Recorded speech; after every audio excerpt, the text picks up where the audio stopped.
Welcome to Act and Unwind, an ongoing conversation on a free and virtuous society. I'm your host, Dan Huger.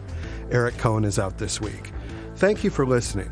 I want to ask that if you're listening to us on our website, that you navigate to the show notes for this episode to find a link to subscribe directly to Act and Unwind at Apple Podcasts, Google Podcasts, Spotify, or anywhere else you listen to find podcasts. And if you like this program, please leave us a 5-star review at Apple Podcasts so as to help more people find our show. You may have noticed that there was not an Act and Unwind episode the last 2 weeks. Please accept our apologies for that. We had people at Acton going every which way all at once. We will be coming back to that. It was a bit difficult to get enough people together at the same time to do an episode, but we thank you for sticking with us, and we're glad you're back and on your podcast feed. I'm joined today by Dylan Palman, Acton Research Fellow and Executive Editor of the Journal of Markets and Morality, and Stephen Barrows, Chief Operating Officer of the Acton Institute. This week, we'll be discussing the moral and economic implications of fake Drake and the problems of Everything-Bagel Liberalism. But first to Texas, where legislation has been introduced to address increasing housing costs. Jared Meyer, writing in Forbes, sets the table nicely. Texas has done such a great job of attracting residents and businesses that some negative side effects of this success are starting to show. Consider high housing prices, which hit public sector workers in major cities such as police officers, firefighters, and teachers especially hard. Thankfully, the Texas legislature is considering a variety of reforms this legislative session to ensure that the state remains a top destination to build a career and raise a family. And in typical Texas style, they're doing it through reforms that embrace the free market. HB 921/SB 1787, sponsored by Representative Goldman and Senator Betancourt, lowers the minimum required residential lot size in large municipalities, similar to bills recently advanced in Montana.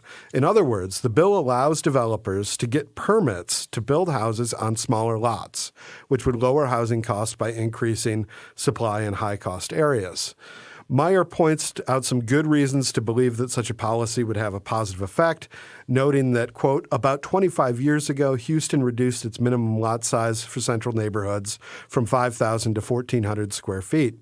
The policy was so successful that Houston extended the lower minimum lot size to outer neighborhoods in 2013. Far from leading to tiny rundown shacks, this change coincided with only about a 1/10 decrease in home sizes. What did shrink were the yards, which many people do not value and when land is expensive, and the prices, which this change cut by 20% over a decade. San Antonio's minimum lot size within the loop is already below the bill's sponsored level of 1,250 square feet. Alternatively, Austin, where the housing crisis is worst, had a minimum lot size of 5,750 square feet.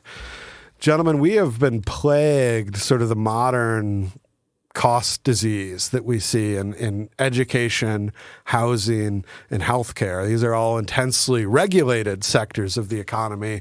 And we're starting to see some really positive changes in the housing front in both Montana and now with this bill being introduced in Texas.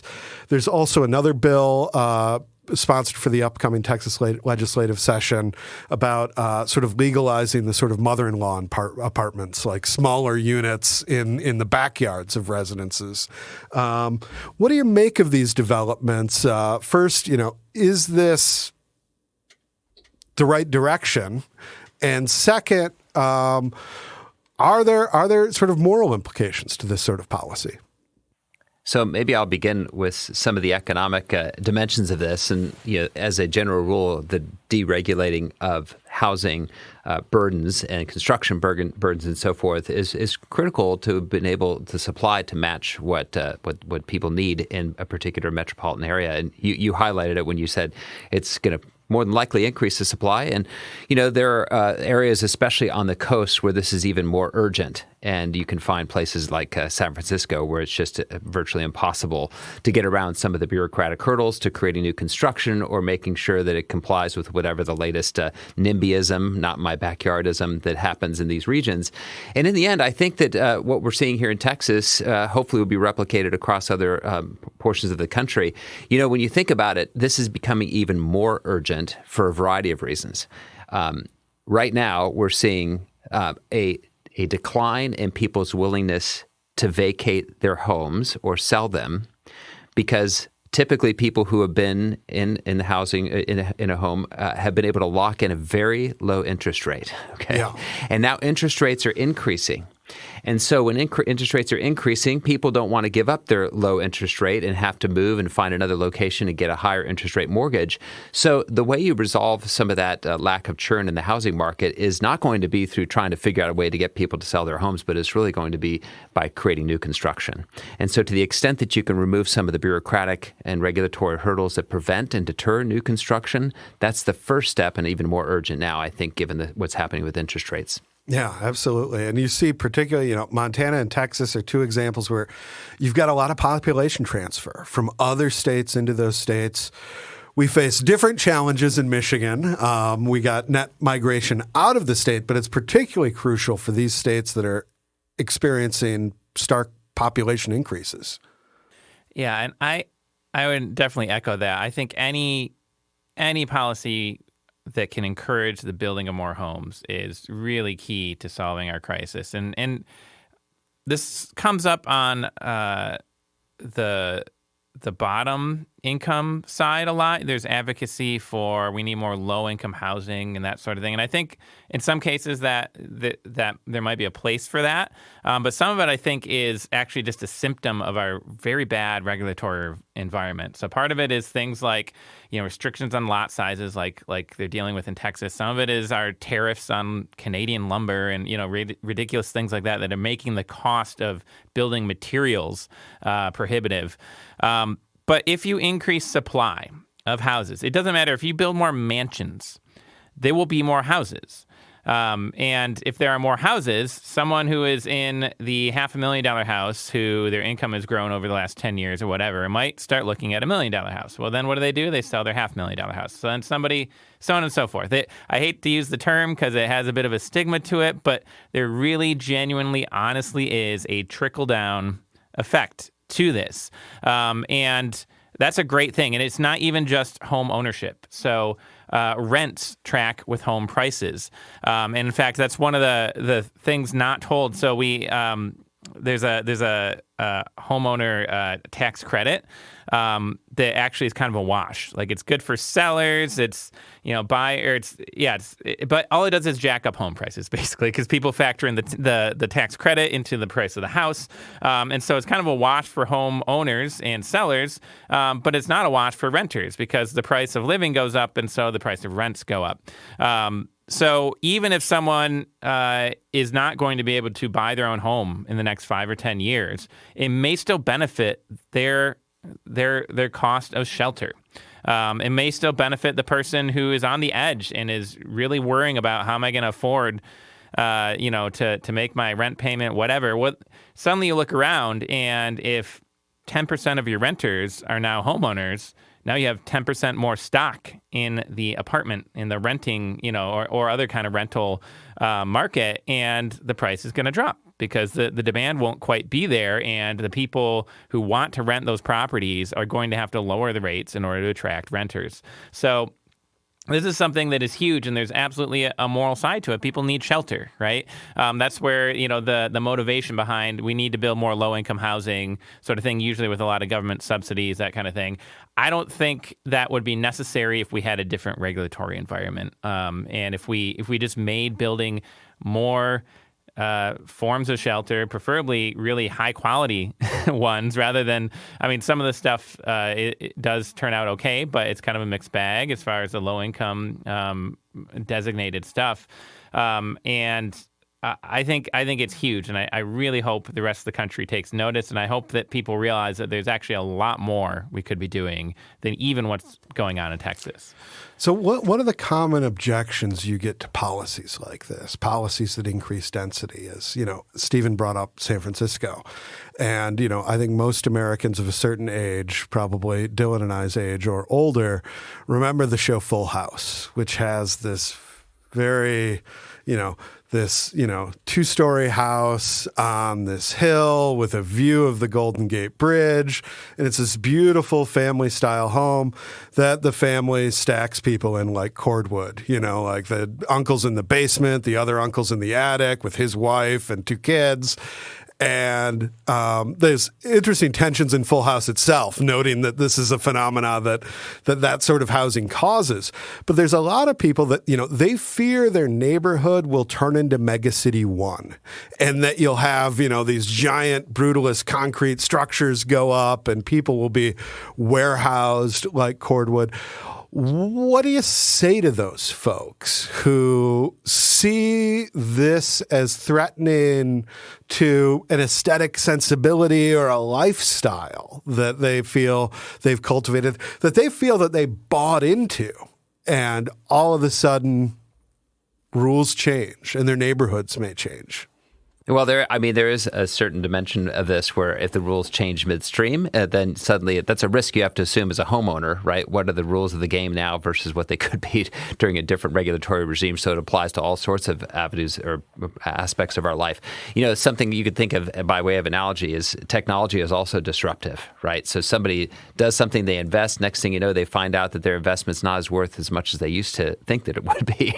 So there is a risk that has to be calculated as you sort of unwind the regulatory apparatus. But one of the things I think is that you have other kinds of trade-offs when these things happen. And yes, you could have a trade-off where suddenly a neighborhood or a certain aspect of a city suddenly becomes much more population dense, traffic becomes far worse. It creates other kinds of negative externalities, as it were. But that also then will enter into the pricing mechanism. People will then begin to calculate whether or not it's so bad that they don't even want to move. And so the pricing mechanism that responds to this new increase in supply, whatever the trade-offs might be, is going to be a factor that people will consider. So I think you have to recognize that the pricing mechanism will kick in and start to mitigate those secondary side effects. Yeah, I would echo, I guess, getting this somewhat secondhand, but one of the insights of Jane Jacobs is the idea that cities are organisms, that they're constantly growing. There's a certain if you let natural forces, human behavior work, nothing stays the same. Not even a building. We work in a building which is radically different than when it was first built, and then as it changed ownership, it changed and it changed. We currently have a beautiful auditorium here in our basement. We had to dig down to make that happen, to make the basement actually deeper. And that happens with cities. And yeah, some of it you're going to like, some of it you're not going to like. I would say I would encourage everyone to have a good aesthetic practice of memento mori, and just remember that death is a part of life, that change happens. The other thing is, I think on the West Coast, those sorts of complaints, I get the idea of, well, I bought in and I was thinking this. Okay, sure. But at some point, people got to get over themselves, right? People over there, most people, and perhaps even the same people, are complaining about shanty towns of homeless people. And if you had more housing, theoretically, you could probably have less homeless people. It's not, beyond Econ 101 to think the more houses you have, the fewer people without homes you probably will end up having. You could repurpose, some of the neighborhoods where people want to move out, and now maybe that could be, the start of some kind of ministry or social service or something like that to help people who really have lost their way. Obviously, there's a lot more factors that go into that: addiction, mental health, things like that. But this would suddenly give people resources to work with that they currently don't have in a very tragic way that's very, very visible for people living in those cities. So I don't know. I don't really get the not in my backyard excuse when the same people don't want shanty towns in their backyard. Well, yeah, probably better, RoboCop or no, not RoboCop. Sorry, Judge Dredd. Than Mad Max or whatever the other equivalent would be. So I mean, sure, you don't want to pick and choose between dystopias. Hopefully, we can get somewhere better than that. But you do got to start somewhere. Hopefully we'll just get to the utopia of Full House once again, right? I mean, that was the 90s, and that was a full house. How much fuller must the houses be now? In fact, we know because Fuller House was reprised at one point a few years ago. So, because this is politically a sticky wicket. This is a public choice sticky wicket because you have homeowners that are invested in the prices of their homes. And, you look at that data, let's say looking at Houston, and you're like, oh, there's this real decline in home prices of 20% over this period of time. That's great for folks on the margins, folks who wouldn't, for new entrants into the market, for folks that had previously been priced out of the market. And that's where I think, you have to make a long-term case. You have to make both a moral case that people should have access to affordable housing. And to erect barriers there is to set up a system of privilege of people who entered the market earlier, of people, of natives versus new transplants to areas, all that sort of thing. But you also have to look, long term, you have cities, particularly in Michigan, particularly on the east side of the state, that have been depopulating for a long time. That you have now, government programs. I know in Genesee County has a land bank where, if you have a vacant lot next to you, the city will sell it to you for $1. Like they're trying to contract the density.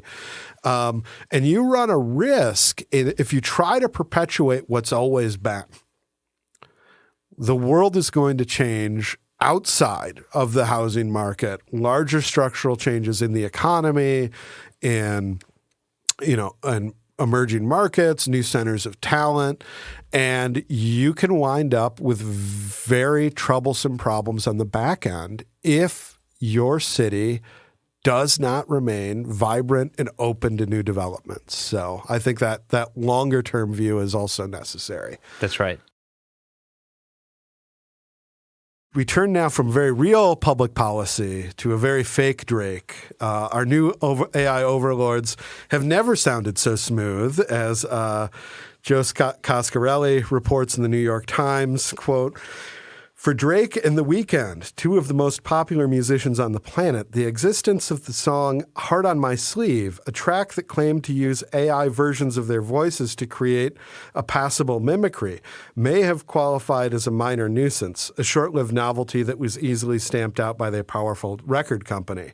But for others in the industry, the song, which became a viral sensation on social media, racking up millions of plays across TikTok, Spotify, YouTube, and more before it was removed this week, represented something more serious, a harbinger of the headaches that can occur when new technology crosses over into the mainstream consciousness of creators and consumers before the necessary rules are in place.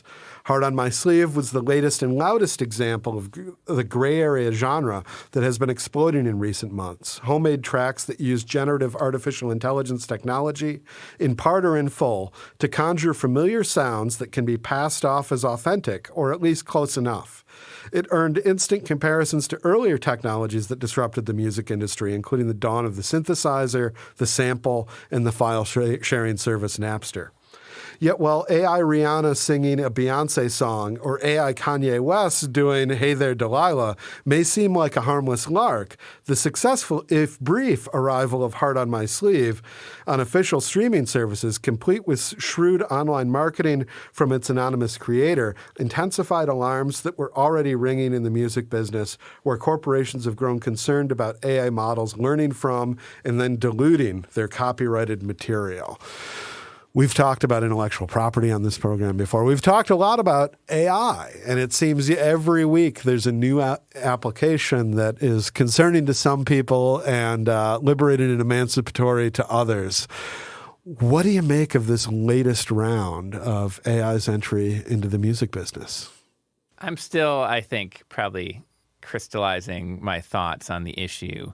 But I do think it's helpful to look at parallels in terms of borrowing and copying of material. Now, obviously, these are new productions, these songs, but they're using someone's likeness. So we actually have laws in place. So if you ever watch the show Cops, for example, a lot of times the alleged and often very obvious criminal, their face will be blurred. Why? Because even the criminal or the accused criminal has some rights to their likeness.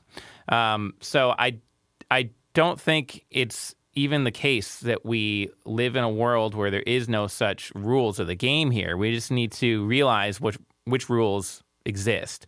Another great example is plagiarism and cases over that, especially in music. So currently right now, one of the big cases is Ed Sheeran for the song, the title of which has already escaped me, but not Marvin Gaye himself, but the estate of his co-writer for the song Let's Get It On is suing Ed Sheeran for plagiarism. If you compare the songs, same chord progression, very similar sound to it. The melody, very, very similar. And there's whole videos on YouTube. In fact, there's one or two that I would recommend, and maybe we'll drop in the links. There's this guy, Adam Neely, who does music theory and analysis, and he gets into the complexities of this sort of thing.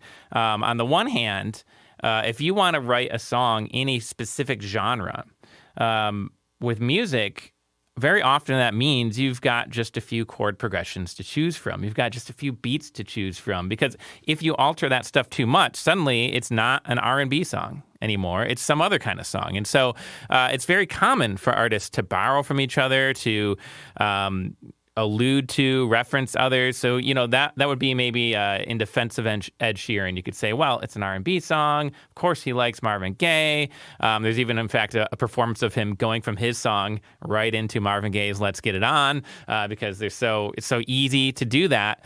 That complicates the issue. On the other hand, and this was brought up in the article, there is, of course, a tradition of, frankly, white people using music and musical genres and tropes and themes established by non-white artists and getting really big with it. And we can talk about, is there an issue of justice or credit at the very least that should go into this? What I thought was really interesting about Adam Neely in particular, and I don't necessarily subscribe to this, but I think he's maybe at least starting a good conversation. He actually appeals to John Locke, and he tries to get into, property rights of, I believe first homesteading acquisition. courts. Yeah, that sort of thing. And he talks about how modern songs, especially, when I think of songs just because of my musical taste, I think of like a band or a single singer-songwriter. Whereas, modern songs, you look at who they're by and the credits, and sometimes you have 20 names there, right? Because you had a whole team of producers to come up with the beat and to sample different portions. Now, sampling is another example, especially in hip-hop. There's a whole history of working out the legality of borrowing even just 2 bars of someone else's song and putting it on loop. This is something that Vanilla Ice got into some very big trouble for, and the Beastie Boys somehow didn't with Paul's Boutique. But this kind of thing, again, the music industry has some precedents for sorting this out. And so his whole point was, well, why can't we just find a way to add more names? And the idea would be then they get some sort of cut of the royalties. Whereas I think that if we just end up in the case of a plagiarism situation, that's a case where a really interesting example would be the Verve's song, Bittersweet Symphony. Have you ever heard that song? Their most famous song. Do you know that they get $0 for that song? Because the current credit goes to, I believe, Mick Jagger. It does. Yes. And Keith Richards, who actually did not write the part. They sampled a string section, so an arrangement made by a producer for a version of the song that was then never released. It was like this whole weird sort of story where they found this cool string part from a Rolling Stones song. They sampled it. They didn't get proper permission. They tried to get permission too. It's like they didn't like they did, and I believe that like Keith Richards and Mick Jagger were like fine with it, and it's just the producer that sued them. But anyway, I think they sorted it out. They actually the Rolling Stones even gave them some royalties eventually. Gave them back some at some point. But this is the sort of thing that happens where when you lose this kind of plagiarism case, even when people tried really hard to abide by the rules, they lose all credit to their own song. And they really wrote that song in that case. I mean, yes, they borrowed a string part, but other than that, it was all their words, their melody, everything. It doesn't sound like a Rolling Stones song at all. So there's some squishiness with music because, like I said, fitting in a genre, that kind of thing, or just the fact that, there's only so many chord progressions and people are going to reuse those and reimagine them. And sometimes you do it to pay honor to artists who went before you, who influenced you. But it does get sticky, and there at least is a legal tradition and legal precedent for sorting some of the stuff out. And I think AI might be best served by consulting some of those precedents. Because to some degree, you might have people that just say, hey, look at this cool thing I made with AI, and then they put it up on social media or YouTube or whatever, and it goes viral, and suddenly they're getting a bunch of hits, and that gives them some YouTube royalties or whatever, and it's this great windfall for this young creator or something like that. And then suddenly they get slapped with a lawsuit by some big, powerful record company or artist, and there's got to be some middle ground. There's got to be some way to say, okay, yeah, Drake has a right to his voice. Of course, right? But how can we adjudicate this without just completely turning off this new technology and whatever sort of creativity might come out of this as well? Yeah, I think this is a great example of technology outpacing the legal framework to just set the boundaries of what's permissible or not. I think entertainment law is eventually going to adapt to the reality of what this technology does provide and opportunities for people, and ensuring that individuals who have a right to their voice are compensated for whatever use of the voice is. What I'm concerned about is one of the things that this implies for overtly illegal behavior. Yeah. So Wall Street Journal, Joanna Stern had a great article and video article where she talked about her experiments in using ChatGPT and other AI servicing firms to try to replicate her appearance and voice in video and voice imaging. And they were successful to varying degrees, and she would put it through different experiments to see whether or not it could trick, say, a voice confirmation system for your bank, et cetera. But already she indicates that the Federal Trade Commission is putting out warnings about scams that are being used by hijacking somebody else's voice, somebody of credibility, and using those scams to trick people into doing things they wouldn't otherwise do. So as this technology matures, I think it's going to be more and more effective. We already know about deep fake videos and so forth. And so I think it provides an interesting caution about how we need to approach this technology and what its potential trade-offs are going forward. So there's also, in crisis, there is opportunity. And I was thinking about Deep Space Nine recently, the classic Star Trek series, in which there's a holosuite program named Vic Fontaine, who is essentially a Frank Sinatra, sort of Dean Martin sort of figure. And he performs music. You can go to his lounge, these sorts of things. We've seen, there was the Tupac Shakur hologram some years back. There are now opportunities for estates to resurrect dead artists. There's also arbitrage opportunities for current artists. I don't know if she's I don't know what you would call her, if it was a house musician, but Grimes said that she was totally up for people using her voice, provided there be a 50% split on the royalties. So now you have opportunities for artists to generate more content through this sort of technology, either themselves or to come to contractual arrangements with others. It's an exciting time for the music industry, and not just perils, but also some promise in there. So I did have something to add. I think for me, there's another side to this, and there's not only the morality in terms of creating and writing and producing, that sort of thing, but there's also a consumption side. So let's say that you're like a really big Drake fan and you feel like, man, Drake's getting ripped off here. The solution to me is go see Drake, right? Because the AI can produce all sorts of imitation and maybe even very good, deep fake versions of new songs, that sort of thing. But nothing beats actually going to see an artist perform their work in person, live. I think maybe we'll find, hopefully not with too strong of a Luddite bent, but I think hopefully we'll see a little bit of a swing as we have in terms of, we got MP3s, we got digital files, and suddenly we got this big boom of vinyl.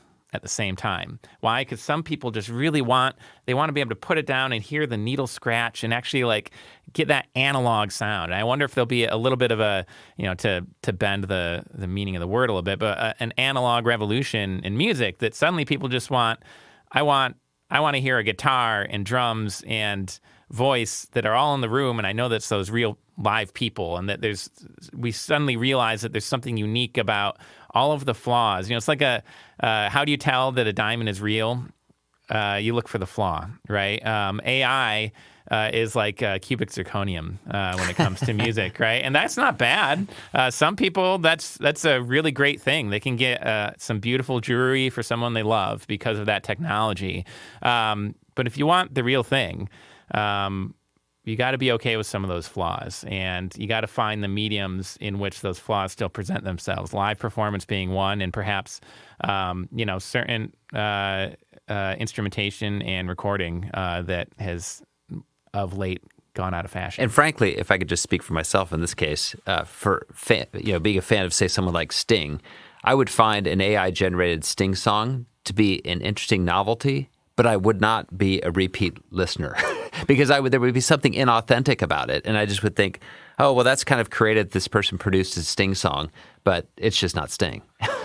There's a great portion in this New York Times write-up of this story that we'll link to in the show notes, where there was an artist, a musician, Holly Herndon, who had studied and used AI for her work for years. She made this interesting observation that I think resonates with what both of you are saying. She said, "It is now possible to produce infinite media in the style or likeness of someone else, soon with little effort. So we all have to come to terms with what that means. The question is, as a society, do we care what Drake really feels? Or is it enough to just hear a superficially intelligent rendering?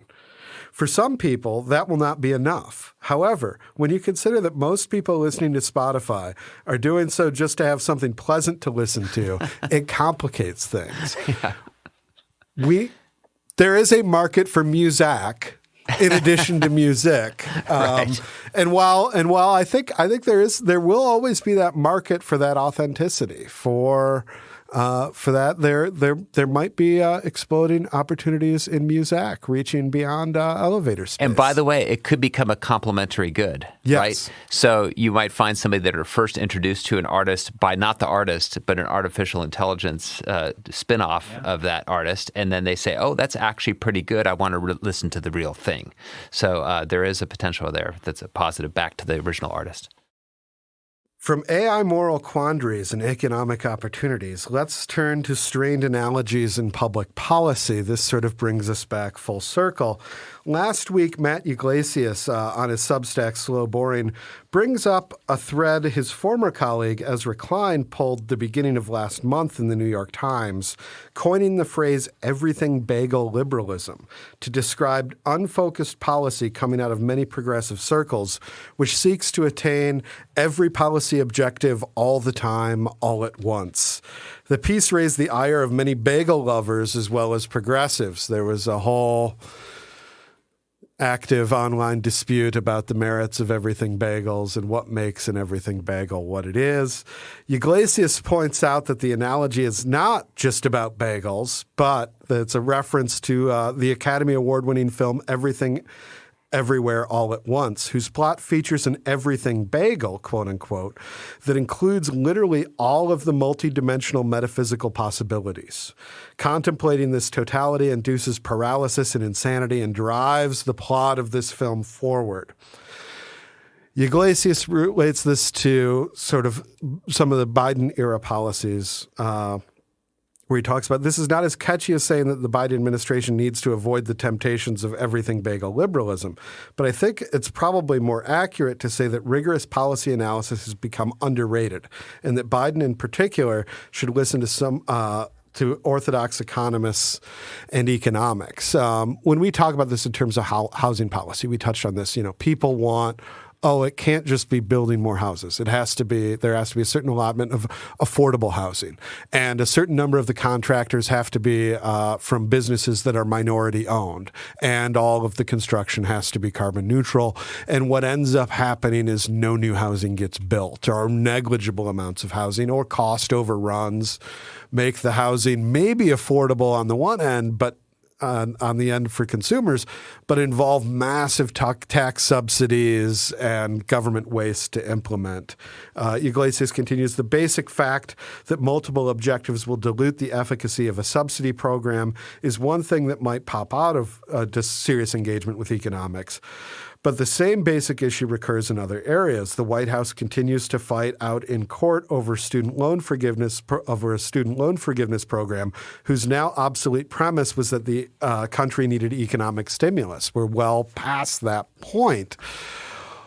This is something that I'm seeing increasingly on the right as well, with calls for industrial policy that feature, we want to build a bridge, but we want it with all American materials. And we want to make sure that, no woke companies get their hands on any of this public money, et cetera. How do we think through about what makes effective public policy, and how do we engage with sort of the varying political constituencies that all make demands on policymakers that their agendas be incorporated into any given policy? Well, my first thought when reading through Klein's article was that he's drawn attention to something that has become more evident in recent years, but it's actually not anything particularly new. I would argue that in many respects, everything-bagelism has occurred at least since the Great Depression, right? Where suddenly there's all these objectives that the state wants to pursue, and there's just a fundamentally different perspective on what the state is there for. And then you try to accomplish everything, and it just continues to grow after every major crisis. So yes, he did say that we, just because we do have such a thing as depression economics means that we don't suddenly, we don't have to feel compelled to continue the so-called depression economics when we're out of the depression. But unfortunately, that typically happens.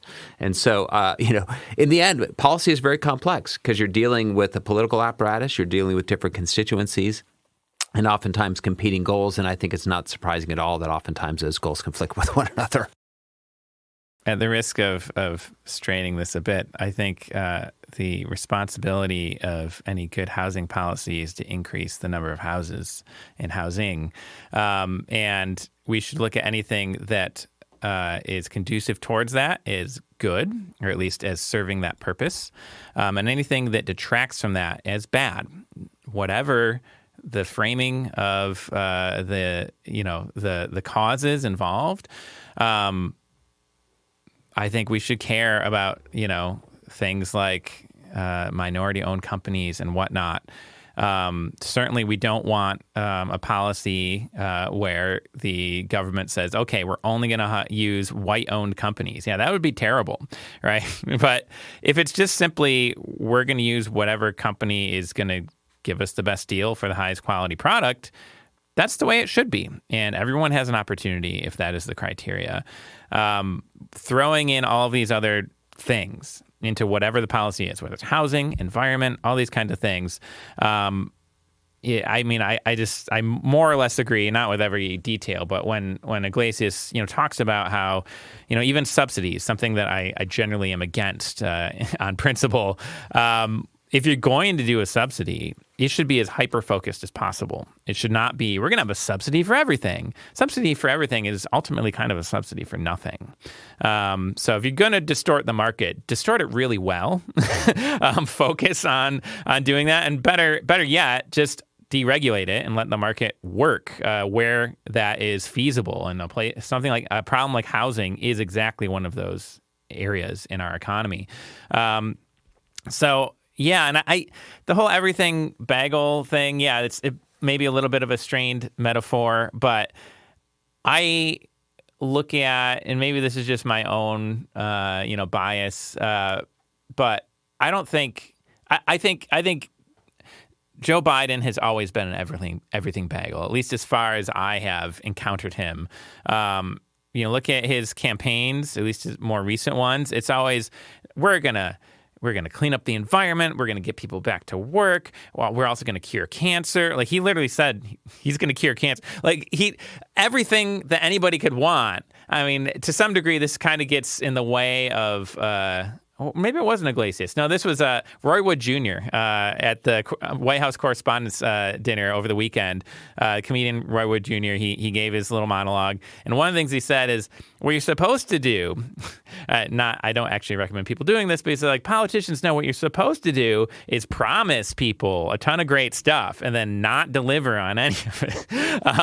And that's something that Joe Biden's really good at. And that's something that Everything-Bagelism is all about. Let's hope that doesn't catch on.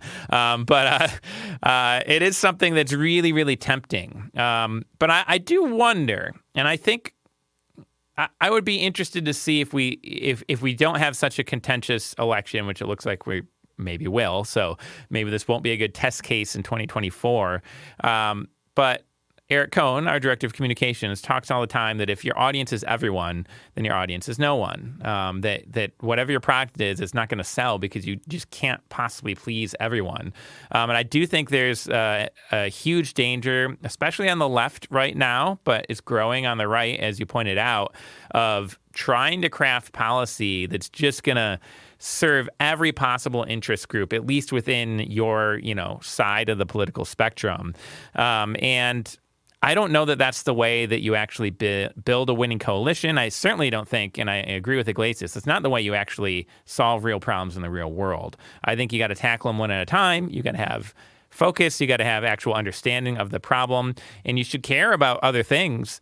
But we should understand that any given moment, certain things are going to be more important than other things, and certain things are going to have different short and long-term impact. And there are people who are really good at helping us calculate those things. They're called economists, and maybe we should talk to more of them when we craft our policy. And yes, you can talk to too many. You pointed out Obama maybe getting a bit too wonky in some of his policy. But I would rather err on that side of things, I suppose, that we're trying to take all of those considerations into account. And frankly, I would say he probably put Obama in too big of a light because there's a little bit of everything-bagelism going on there as well, as Steve pointed out, probably since the Great Depression with every politician. Yeah, I'm refreshed that somebody, so often our political solutions are let's subsidize demand. Yeah, right. And then, no one wants this. And then we wind up with the situation we have in education and healthcare and in housing. And there are structural market reforms that I think can address these sorts of things. But if you are going to do policy interventions, you need an economist to look at this so you don't wind up with the let's just subsidize demand. Yeah, thanks for twice invoking economists as being one myself. But I will say one thing economists will always tell you is that when you're seeking to maximize some objective, it's always subject to various constraints. And if you don't constrain yourself in other areas, you're oftentimes going to work against the very thing you're trying to maximize. So if somebody says, I want to maximize my well-being while minimizing my expenditures in my own personal budget, well, actually, those two things are working against each other. If you want to minimize your expenditures, there's zero. And if you're spending nothing, you're not going to have any well-being, right? So you have to subject yourself to some kind of a constraint, right? And say, I'm going to try to do the best I can within a certain kind of budget I allocate to myself. And I think the same thing holds, generally speaking, for public policy. Identify what the most important goals are, and then allow the others to just be constraints that you operate under. Let's call it a wrap there. Thank you for listening to Act and Unwind. If you're listening to this podcast on our website, please look in the show notes for a link to where you can subscribe directly to Act and Unwind, or just search for Act and Unwind on your favorite podcast app. Also, please rate and review us on Apple Podcasts, 5-star reviews only, so that more people can find this program. Thanks to Dylan, thanks to Stephen. For the Acton Institute, I'm Dan Huger. We'll see you next week.